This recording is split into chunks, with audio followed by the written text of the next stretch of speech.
Welcome to Alumni Connections. This is Alumni Connections, where we are connecting Randolph alumni with other Randolph alumni, and you're hearing amazing stories like Jeniffer Flores' today.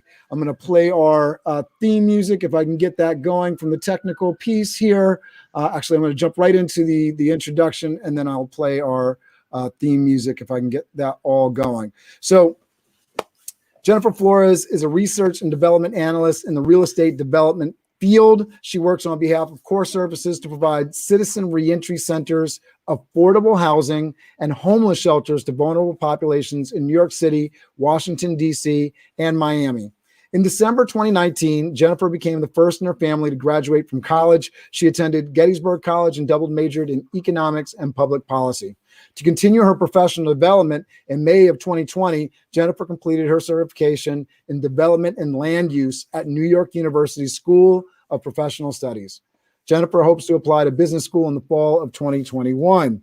Ms. Flores was born in the Dominican Republic and immigrated to Queens, New York when she was 7 years old. Following her move to the Bronx, New York, Jeniffer attended high school at A. Philip Randolph Campus High School, class of 2015. As a member of SBI during her time at A. Philip Randolph, Jeniffer served as a student intern and stage manager. Thank you, Jeniffer, for being on the show. Thanks. And she's calling in from California today. We had some technical stuff and we're making it through. Thank you. Thank you for having me.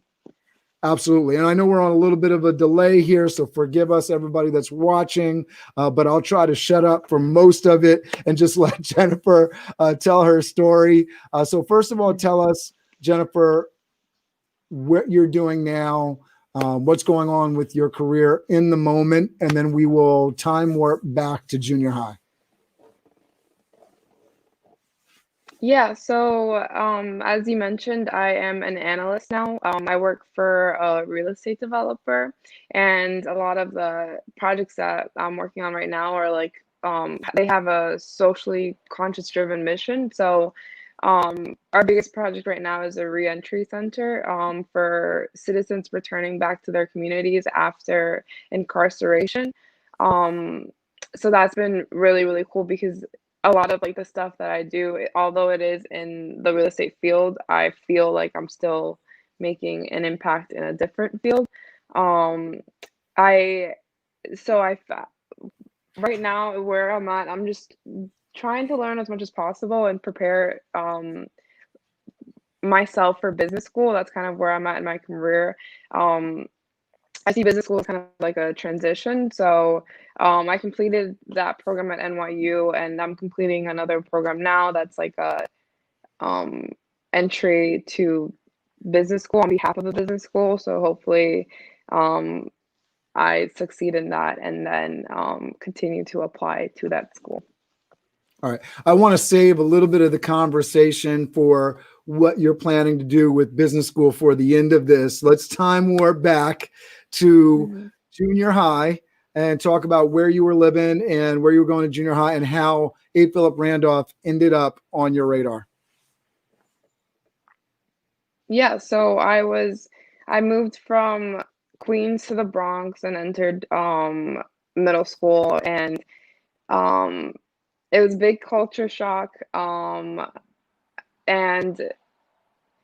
from there, I was advised to apply to, like the high school city applications. I applied to A. Philip Randolph, got in, had no idea where it was. I don't think I've ever even went to the school. Considered not going actually, just because of the location. It was in Harlem, and I've like never taken a train before.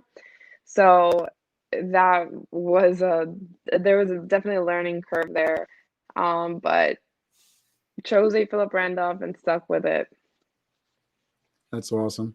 And so tell us about that experience. So you didn't know about the school. You're walking into it day one, this castle of a building in Harlem. Talk to us about that experience. How was the transition? What was the family situation like? I don't even know if you have siblings and all that. Yeah, so I'm the oldest. There's three of us. My siblings were still in junior high when I was entering high school. So it was kind of like overwhelming because I didn't really have like somebody that was like, okay, this is what you do. My mom is a single mom, and she obviously did her best, but she couldn't speak on the high school experience because she didn't go to high school. Um, she immigrated from the Dominican Republic too. She was the first one to come here, and then she brought me. So it was a lot. It was a huge learning curve, big culture shock. I remember just being so timid and overwhelmed by the big school and all of the people that were there. Um, so it was definitely, and then I started asking myself questions like, well, who am I going to be here? What's my thing? How am I going to fit in? So that was definitely a huge learning curve. And so as you were getting into it, like, how did you sort of find your place at a Philip Randolph? It definitely took a while. I did stick with academics the best. I think that was the one thing that like, because I was very shy, very timid, so a lot of like the stuff that I like to do was very internal. Um, so I stuck to my academics. Tried a couple of other things. Like I remember being on a dance team. That wasn't The stage was not for me. I definitely liked being behind, in the background a lot more. So, but luckily I stuck with. I did SBI, I believe, all 4 years. I remember doing like the career stuff. Um, that was always fun. I always looked forward to that. And then senior year, being an intern and all that stuff. So how did you get pulled into SBI? Did you have a buddy that was into it? Did you just randomly walk into Mr. Thompson one day? How did that happen? I think it might have been after seeing one of like the promotions, or like you know how they go into like the lunchroom and like promote the program for everyone. Like that's how it started with, so that I saw the dance stuff, and um I got into that, and then from there, like it took a little bit of trial and error, but from there found my niche and said, okay, this is more up my alley. Started playing sports. I started playing sports. That was a huge part of my life. That was outside of school, and that conflicted with dance a lot. So I didn't do that, and I stuck to sports, but then still maintained a relationship with SBI through like the career and college preparatory. What sports were you playing? I was playing rugby pretty competitively in high school. So Randolph has a rugby team? No, this was outside, so I had to take a train every day to practice at Randall's Island. We had tournaments in the weekends. It was really cool. I got to go to a lot of different places, meet a lot of different people. But it was on behalf of the That's crazy. city, And I'm trying to New York remember City. right now. We just did an interview with somebody, and the name is escaping me, but she played rugby in college.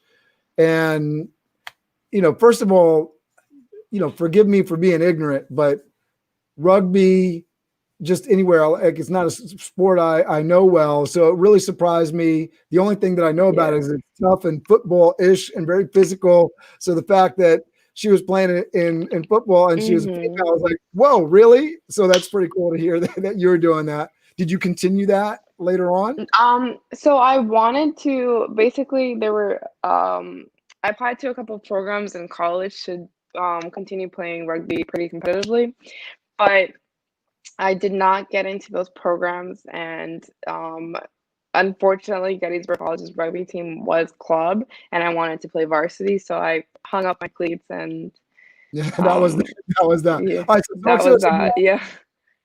talk to us about the rest of the Randolph experience. Talk to us about junior and senior year as you're, getting college or whatever the next step you were thinking about in life. Talk to us about, how classes were going. It's always interesting to hear about what people remember from teachers and classes, and what that sort of situation in terms of transitioning from, all right, I'm a high school student to, now I'm thinking about life beyond high school. Yeah, so honestly, a lot of now in my memory is kind of like mushed together. I guess that means I'm getting older. Yikes. But I do the stuff that sticks out to me. I remember I really loved my English classes. I don't know why I didn't stick with that in college, but I really, really I think the teacher was like Mr. Bell or something. Um, I remember really liking that class. I'm trying to think of what else. Um, Did you do SAT prep or anything, getting ready for SATs? Were you thinking about already in yeah. junior year what college you were trying to go to? So yes, like, but I was doing college work very passively because I looked at rugby as like, oh, like this is like a great gateway for me to get into different schools. And at first it definitely was. It just, there was, so, I had issues with my immigration status in high school, so that really limited my choices. But luckily, I found get a school at Gettysburg College that was very, very accommodating to that. So at junior year, I didn't realize how important my immigration status was to the college applications, but it's the reason why I didn't get into the programs that I wanted to get into, or that were on my radar initially. Gettysburg wasn't on my radar until senior year. Um, I was just going to in say, I'm sorry, I was just going to say that I think that's really important because I have family members, extended family that have had those same issues. We definitely have those conversations all the time in Randolph, and it's one of those things that I think it's really important, especially to hear from somebody that's been through the process. I can't imagine, people that were, you know, at the beginning of that process, in the middle of that process this year, and thinking about getting into that process of applying for colleges next year with all this going on, and then the immigration, and then on top of that, the national conversation, right? It's just crazy.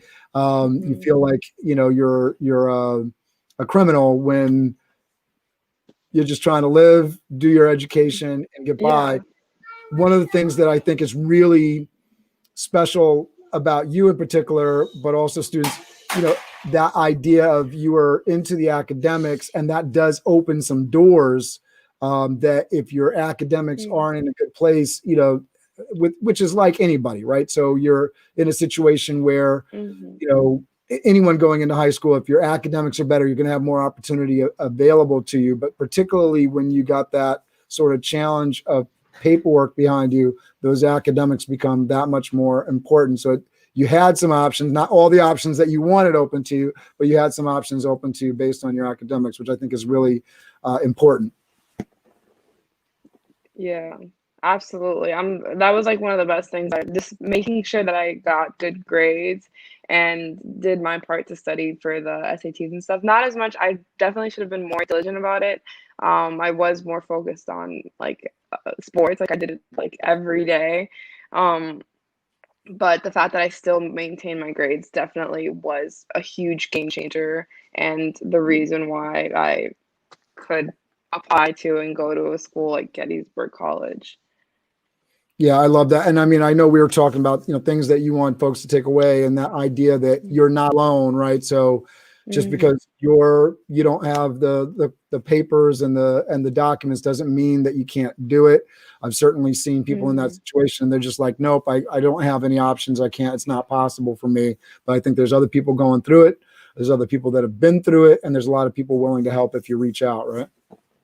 Mhm. Exactly. And it was, I will say that that definitely was a very, it was a very dehumanizing experience. And it made me feel like no matter how hard I tried, I couldn't achieve anything because the factors I couldn't control. So, but instead, I decided to change the narrative of that. And I said, you know what, instead of focusing on things that I can't control, I'm going to focus on things that I can control and do my best and make sure that at least I'm not lacking in those areas. So, stuff like my grades and how much effort I put into my applications. That's something I can control and advocating for myself, not just with like college.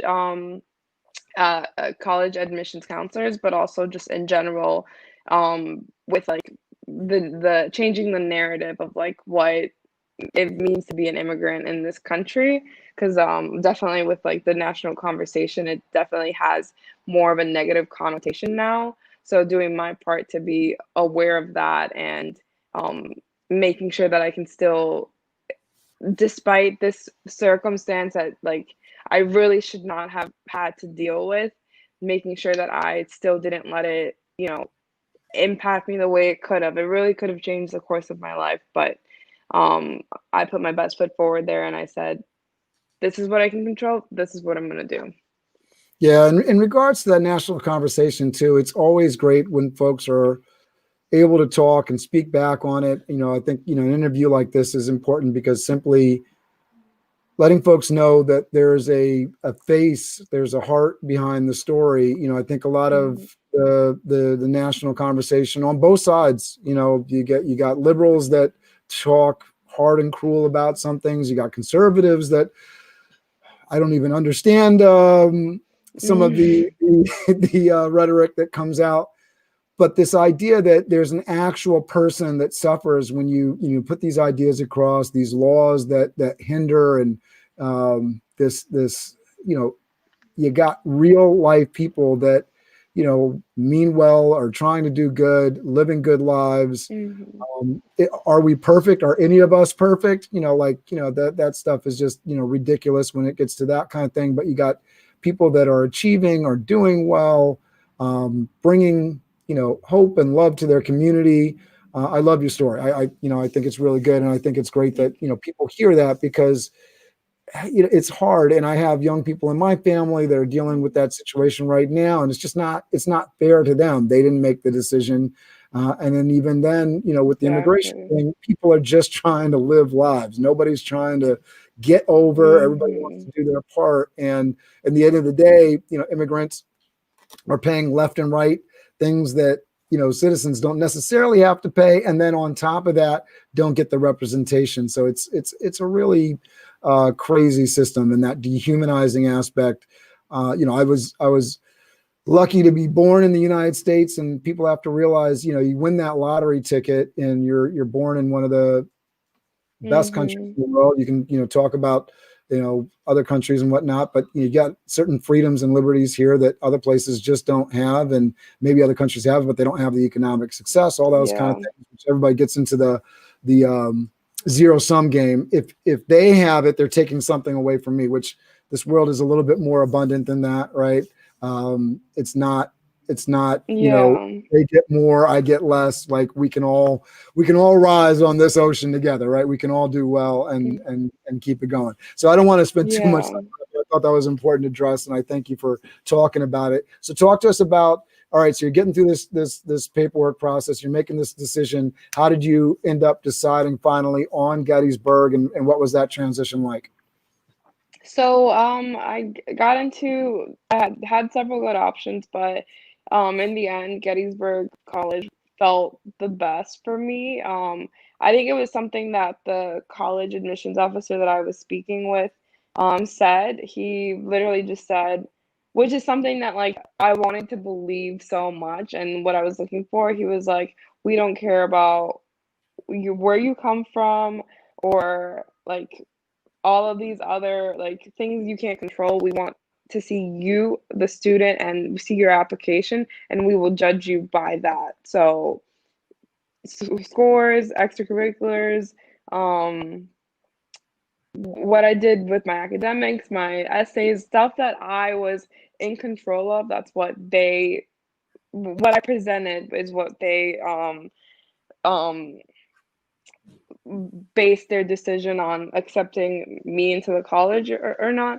And to me, that was really important, because it felt like, if this is how the school takes their like admission serious, like process, like they take it this seriously, then this is a school that I want to be in. And um yeah, I don't regret it at all. I think I made the best decision based on that confirmation that I got from the um admissions officer.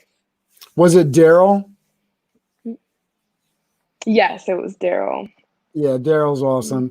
Mhm. There's some great people, and he's somebody Mhm. that he's got a voice on him that, in terms of both the size and volume and character of that voice and the content, he's a pretty Mhm. amazing individual to listen to. So talk to us about the transition from, so I guess you were living in the Bronx, you're going to A. Philip Randolph, so you're transitioning, moving away from mom. What was that whole thing like, and how was it, getting on to the Gettysburg campus and starting to live that life? So it didn't really hit until my first night on the campus. Um, the best way to describe it, I heard somebody say it and I was like, wow, it's so accurate. I felt like I was studying abroad and I literally was 5 hours away from my home. It was the biggest culture shock I think I could have ever experienced. Or, yeah, to this day, it's still the biggest culture shock I've ever experienced. My first day there, it felt like everyone around me got a manual for college, and mine got lost in the mail. Like everyone knew exactly what to do, who to hang out with, what to wear. Like everyone was wearing the same thing. I was like, I didn't get a memo for the uniform or anything.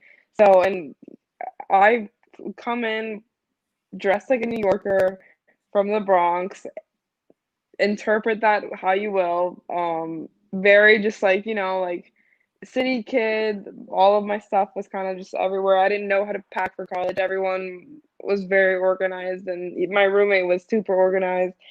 She had all her friends from her boarding school and from her boarding high school and her college basketball team there on the first day, and then it was little old me just sitting there by myself. So it was definitely very rough transition. I'm not even gonna lie. Um, I wish somebody would have stressed the culture differences coming from a school like A. Philip Randolph and going to a school like Gettysburg College. But I definitely did learn quickly. And yeah, it was really hard, but it definitely is one of those experiences that builds your character and gives you tougher skin. So definitely proud of that. And so you're running into all this. Your roommate's got her crew all together already. You're dealing with the culture shock. How did Mhm. you sort of get through that? And what was life in terms of academics like? I'm sure it was pretty rigorous. I think we talk about it, but I think until you actually get there and you're experiencing it, you really just don't know, right? It was hard. I learned quickly that I was so scared too. Always have been a very shy and timid person. So and in class, I was so scared of speaking or even asking a question. I was scared of talking to my professors. I literally felt like voiceless in the beginning, and then there was definitely, so that was another learning curve I went through, from not wanting to say or do anything on like in class to like going to my professor's office hours, and through that getting the confidence to voice opinions and questions in class. So academics, they were definitely hard in that regard. I also just didn't know, like freshman year, I didn't know what I wanted to study. I didn't know what I wanted to do. So I stuck with like the common curriculum that I had to complete. And that was very definitely should have picked my classes a little bit better my first year. But again, I didn't have the manual, so I didn't know what to do. I had my first semester there, I had an 8 a.m. every single morning, Mm. and there were classes that were just very like I had math in the morning. It was just not like it was not fun, but the learning curve, learn my lesson next semester.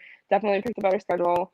So It's academics were it's really hard, but it it's just funny how much schedule, and I find that in my life today, even understanding how your schedule works and understanding how you just approach a day and scheduling things to sort of fit that, how big that is, and how you're able to deal with life. yeah. Yeah. Yeah, I definitely, if I could go back in hindsight, that is exactly what I would change. I would definitely not put myself through and 8 a.m. Monday through Friday. It was so bad. Friday, that was my only class. I had an 8 a.m. and then I was done for the day. I was like there, like it felt like I had zero motivation to be there, but I had to like get up and toughen it out and do what I had to Well, do. it was a reason to get up for sure. I had an early class Mhm. in college for my interest in college experience, and that morning class I think I failed just because I was not getting there ever on time. It was not happening. Yeah, so hard, So so talk to us. So hard. you get through freshman year. You're making these decisions. Talk to us about life in Gettysburg. I don't know if you traveled abroad at all. I don't know what the range of experiences are. I know they have some incredible labs and different things on campus and some opportunities there. So talk to us about all the things that you took advantage of at Gettysburg. Yeah, so freshman year, I do like being involved on campus. I think I learned that from SBI, like just not just being a student, but also being like a part of my community. So interned for the IT department there. That was really fun. I had to play with like little gadgets and do cool research projects. So that was fun.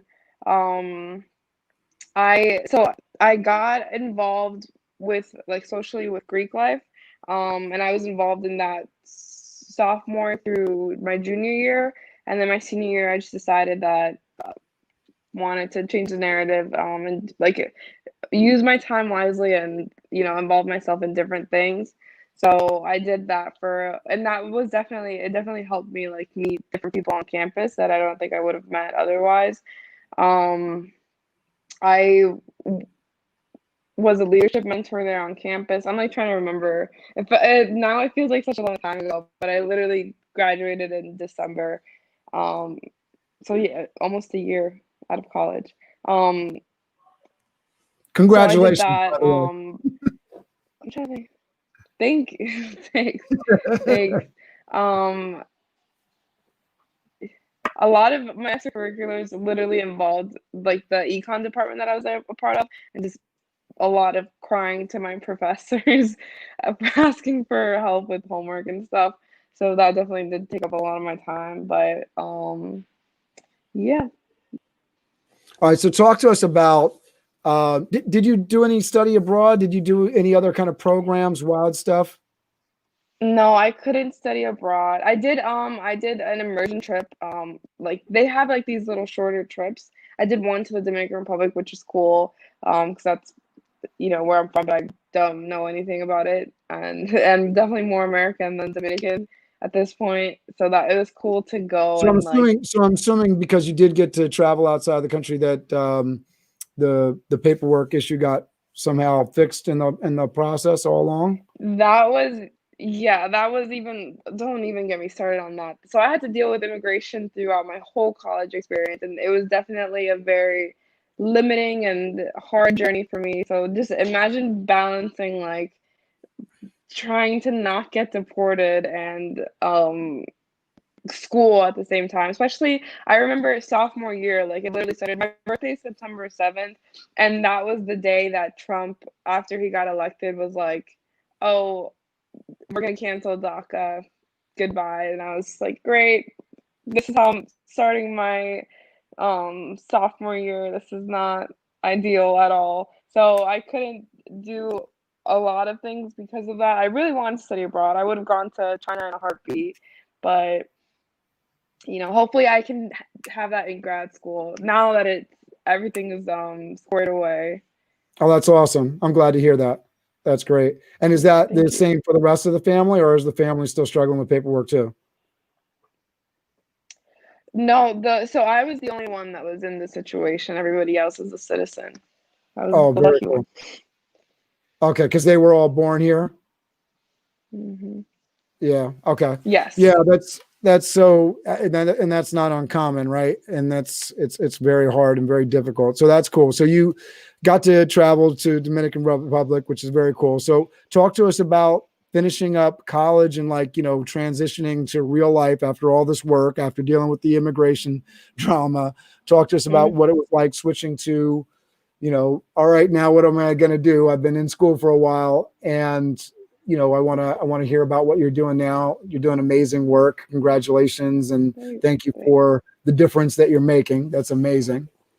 Thank you. It still is a really hard journey. Like with all transitions, they're gonna be hard and they're gonna be uncomfortable, but they should be uncomfortable because I feel like that's where I experience the most growth. So it was another culture shock, going from full-time student to full-time working adult, and I didn't take any time in between. So I think my graduation was like December 10th, and then December 15th was my first day. Like it was like some very close. Like I had like a day or two to go move back home and then start working immediately. So I did that. I'm still trying to figure it out, honestly. Like this is the one thing that I learned recently that really is helping is that I need to give things the time and patience that they need in order to um things to have good outcomes. For example, my career, like I'm very, because of college and being in academics my whole life, I was so used to like, and this is a problem my generation has, I believe, those instant gratification. So, and you don't really find that as a full-time employee. A lot of your day you're spent at a desk, like doing a lot of like very just like it can get into a routine. Luckily, I can travel for work, so that kind of helps break it up. But you can get in a routine, and sometimes you just feel stuck. But so I'm still going through the transition, honestly. Like, but I'm learning that I need to give things time. And when I first started, I was like, I got into programs. I was like, I'm gonna continue doing school, even though it's not business school now. I'm gonna try to do something outside of work, so the work isn't my life. And I think that really helped. Like the program I'm in now, I love. So doing stuff like that, that like kind of makes it feel like I'm not just working every day is helpful. Even though I do like my job, It's just hard to be an adult when you've been, it's like literally being jumped into adulthood when you've been like not that much. I don't even know how to describe it because I think I've had to be an adult at such a young age, but there are certain things that like, I don't know. It's definitely it's Well, I a real think adulthood versus. academic life is different than work life. Mhm. Even though, and I think this is one of those benefits of going away to college, you're away from mom, you're living somewhat on your own, but it's a little bit protected, and Mhm. you're used to the structure. Now you're in a different structure. Now it's real life. There's bills to pay. There's debt. I am Yeah. assuming in college, there's Oh yeah. responsibilities, and it starts weighing on you. Absolutely. And you also have this realization that like there is no manual again to do life. Like it's literally your life is what you make it. So I don't have like, it's like after you graduate college, there's like no set plan. Okay, this is what you have to do next to like accomplish something. So again, I'm asking those questions like, who am I? Who do I want to be? What do I want to do with my life? And it's definitely, those are very hard questions, but again, my biggest thing is giving those things the time that they need to marinate and for me to hopefully make a great decision about what's next for me in my life. Yeah, so I want to get into that, but I also want to talk about what you're doing now and give a little bit more detail. I'm really interested. Hmm. You're working with populations that are in New York City, inside Washington D.C., and just an interesting thing. I think I saw something. I don't want to go too off left field, but I think 5% of Washington D.C. population voted for Trump. So sort of telling that the place where the guy lives, that little of people are willing to vote for him, but won't spend too much time on that. So New York City, Washington D.C., and Miami, three very metropolitan places. I know you're out in California now. I don't think that's work related, right? But talk to us about what you're doing inside those cities and how you're working with these populations to help these folks that are transitioning from incarcerated life back to life outside the walls of prison. Yeah, so my company's biggest motto is one of the biggest mottos is who better to serve us than us. It's a minority owned and managed company. So I think that's so important because my boss's big thing is it's that who better to serve us than us and giving us the dignity and respect and through like so I feel like people don't really understand how important, or we're starting to understand how important housing is and what kind of effect lack of housing can have on a person or lack of stable housing. So that's the biggest thing that we do in New York City. We do shelter programs and a reentry program. And our whole mission is to give people the dignity and make sure they're comfortable to remove this state of emergency that they're in so that they can actually focus on recovery and re-entering society again and doing things like finding an apartment, paying bills, like stuff like that, maintaining a job. A lot of people, like I've talked to people that were born in the shelter system and don't know what it's like to have their own like home and space. So being able to really understand this population and best serve them in a very dignified manner where they feel like they're important and they're being heard is our biggest that's like our mission. And then our whole thing is like a continuum of care, so it's not just after you exit the shelter you're no longer a client of us. We want to, that's why we're focusing on affordable housing as well, so that we can help people really like transition and maintain like where they're at in their life after they leave our shelters. We work with families, very vulnerable populations too, like senior citizens, like adult senior citizen men. Like that's such an underserved population in the city. That's super important. In DC, we have family shelters, and we have a reentry program there that we want to open as well. And that's the same goal of happy. Right now, with how it works in DC, everyone's on that because of COVID. It's very different. So people are on like home detention, like they're through a monitoring program with like ankle bracelets, but we want to transition them into like a facility where they feel like they have the space, again, the space and respect that they need in order to re-enter society. And we want to do it in their communities, because a lot of what goes on with different halfway house programs is that they're relocated into another community where they have no support and don't know the community. So their chances of going back into prison increases dramatically. And we want to make sure that they're in their communities and they have the space and dignity to, get out of that point in their life where they're at and transition to a new point with the support that they need.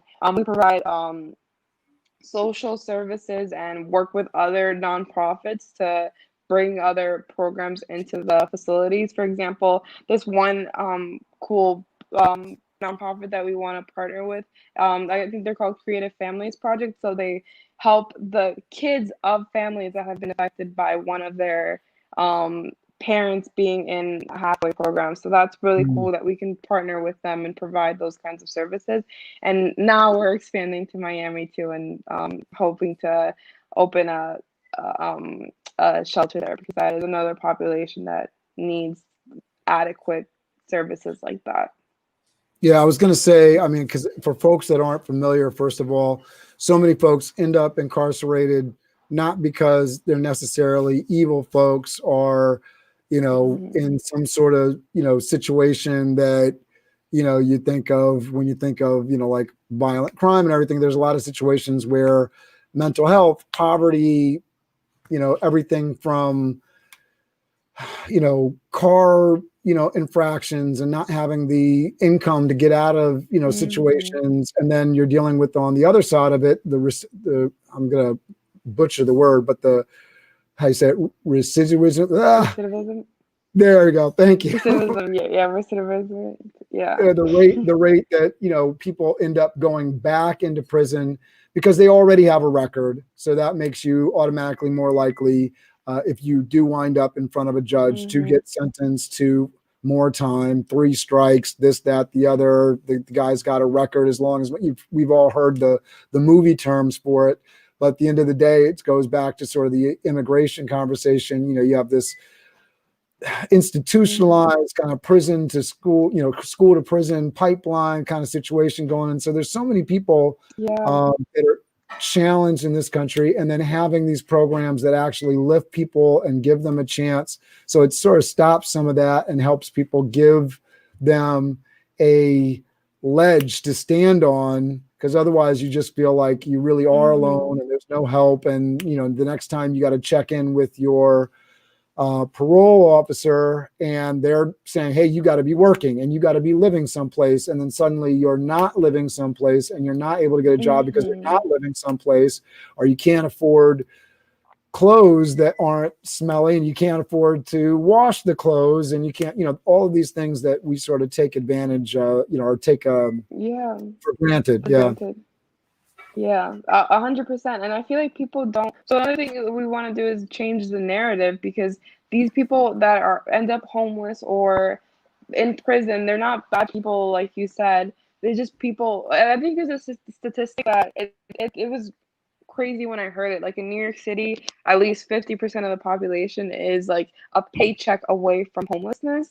So it's a very real issue, and it can happen to anyone. And it literally, it's like luck of the draw. Like you happen to be lucky to be born into a situation where you probably will never have to experience that in your life, but other people aren't as lucky. So definitely changing the narrative of what, like, because these people deserve respect as well, and they deserve help to, you know, face their current challenges and transition to a better situation in their life, and their lives matter too, you know.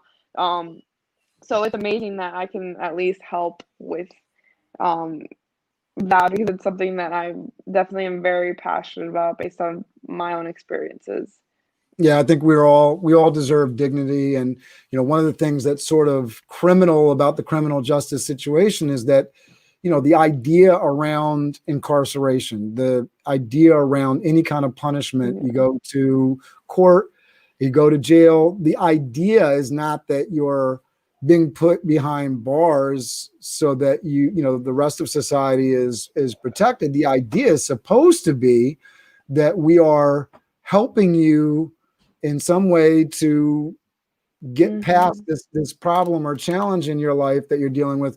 But I think that sort of gets left out of the crime and punishment conversation. It's all punishment and no rehabilitation, which is what prison is supposed to be. It's supposed to be the prison rehabilitation system, and there's just a whole lot of prison and not a whole lot of rehabilitation in it. You know, it should be a way for folks to transition. Yeah. So talk to us. This is really cool work that you're doing. I'm glad that you're sharing it with folks today. Talk to us about future plans, why you're deciding to go back to school. You know, for a lot of folks, I know that can feel like insanity. I just finished with school and now I'm going back to school. One of the things that's always big to me for folks that, you know, may not understand the decision, and college isn't the, you know, maybe the best decision for everybody, but one of those things that allows you to do is put some nice degrees on the wall that opens up some lovely opportunities. So I'm assuming that's part of the reason that you're going back to business school. So tell us about that. So I feel like, and this is like kind of like my life motto, I feel like I'm always going to be a student. I feel like as long as I'm growing or learning, I'm growing and evolving. So that definitely motivates that. And because of like my experiences in college and not being able to just completely be a student, like dealing with like immigration and stuff, I feel like there were a couple of things that I missed from my undergraduate experience that I want to obtain in grad school. I also think that I genuinely am more interested in learning. Like I do my own learning now on my own, but to be in a setting that facilitates like intellectual curiosity and all that stuff, I'm very interested in. To be around people that want to, like, because grad school is definitely a choice. Like, definitely helps your career.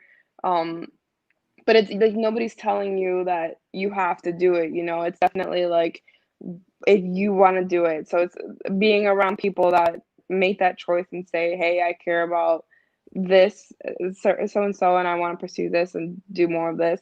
I think it's going to be a great experience for me. I think I definitely want like a career. I guess shift is the word. Business school I think will help me very much like narrow down exactly what I want to be doing. It's going to give me a lot of great skills to like do anything else in turn with my career. I think I want to eventually be, I don't want to work for anyone else. I want to own my own business. Um, so that's kind of the goal. Yeah. That's awesome.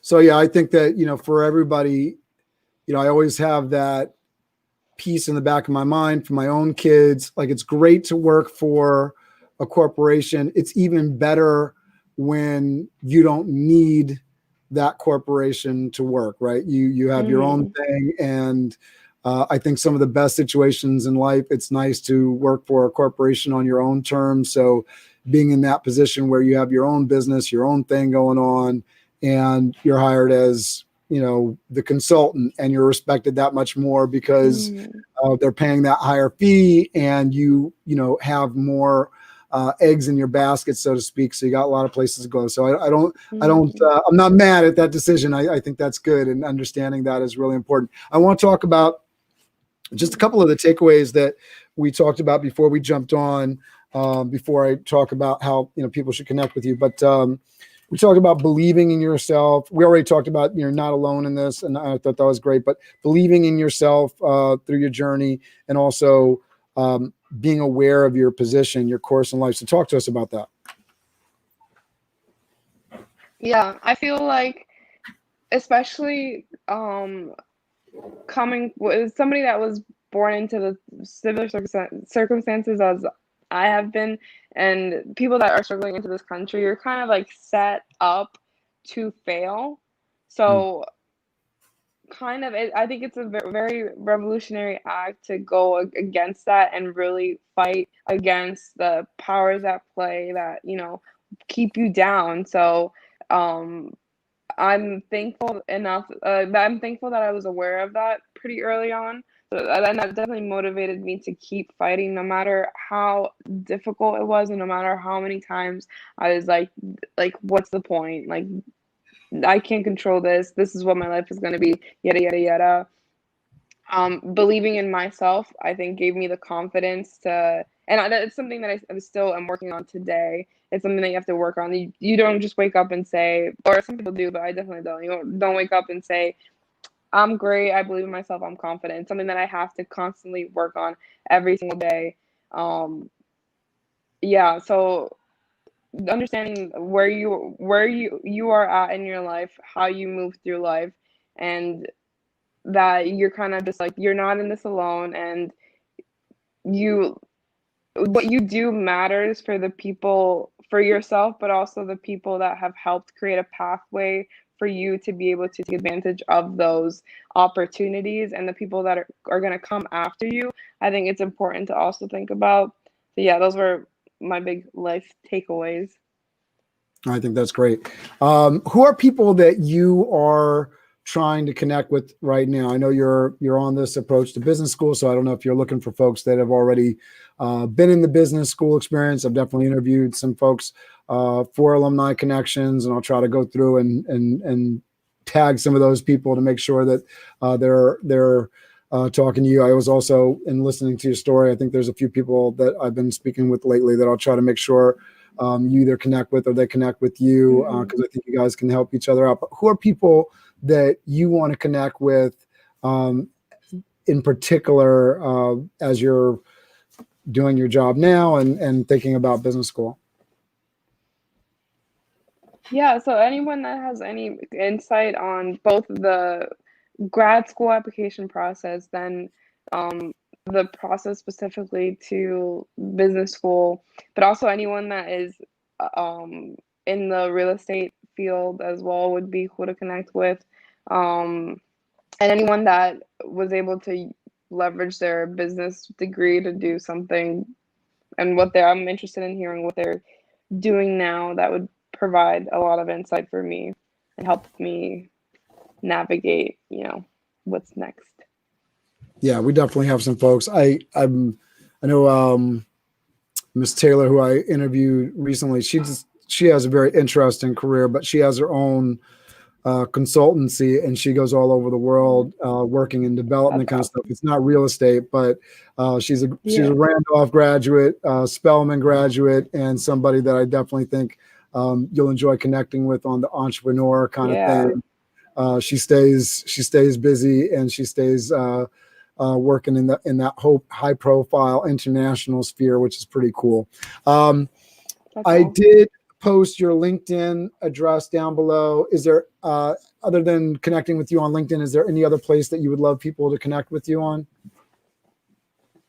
LinkedIn is great. Email, I've used email. If you can, I don't want to post email the email here. You're allowed to say it, but if I post it, you might get spam. So if you want to say it, I'm sure.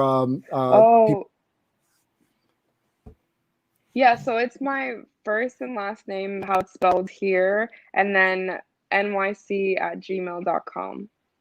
Got it. Jeniffer Flores, nyc@gmail.com. Did I say that right? Yes. Yes. All right. Correct. Very good. All right. So thank you so much for doing this with me today. I want to give you the final word, and then I'll play the theme song that I didn't get to in the beginning. So I'll let you say goodbye to everybody, and I'll play this song for us. Yeah. Thank you so much for having me. I'm just recently started sharing my story. This is something that I've been very private about for a long time. So thank you for giving me the platform to share it, and hopefully it can help someone or inspire somebody. So thank you for allowing me to do that. Oh no, it was my pleasure, and actually really, really interested to hear your story, excited to hear your story, and really thankful to hear your story. And I'm sure that for Randolph students and other alumni that are out in the world and currently in college, that your story is going to mean a lot to them. So thank you for sharing it. All right, here we go. Hang on with me. I'll be right back with you, Jeniffer. Just want to talk to you before we jump off. Let's see if I can make this actually work technically. This is the Alumni Connections Project. We all know Randolph's better than the rest. Even when you progress, you still gotta rep. 8th Phillip Randolph Campus High School. But this is not a test, you should say it with your chest. Be proud of your origin, and if you are proud, support it then. Stronger together through unity, better together. Let's build the community. Randolph isn't a school or a building, it's a legacy. It's not in your past, it's your identity.